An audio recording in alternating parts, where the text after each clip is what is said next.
Ipapakita ko sa inyo yung aking hobbies.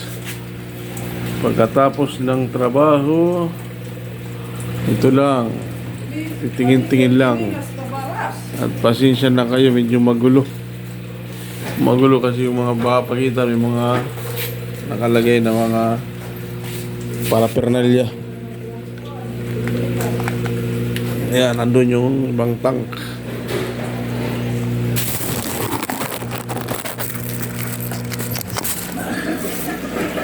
Andito yung mga bita ko. Yung mga bita, yan. Mga breed kong bita. Andito yung oranda ko. Yung nabibreed na ma-breed ko. At saka andito yung golden gourami na nabreed ko na. Ang daming fry niyan sa loob. Maliit pa. Kung pa lang yan, ilang 3 days pa lang yan.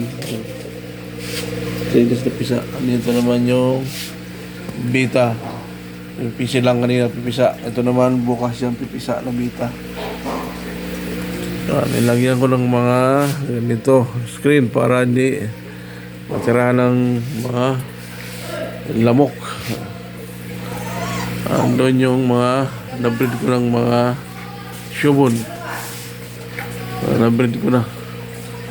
Marami na yung breed at laki na. Kasing laki na nila andun sa pispa namin. At andito naman yung mga danyo kong na-breed. Nasa 300 lahat yan ang na-breed ko. Mga danyo. Andun yung iba. At andito din yung iba. Binibreed ko na naman.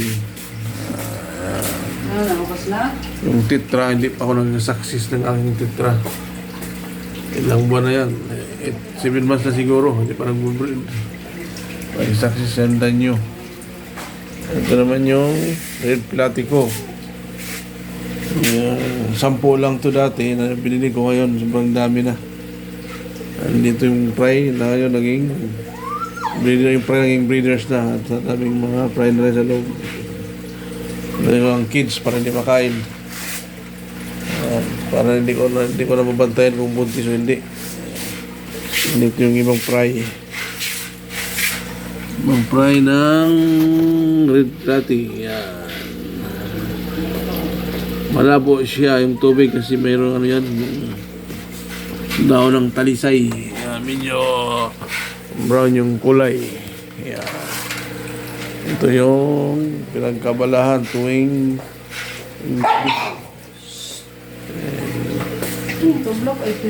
libangan.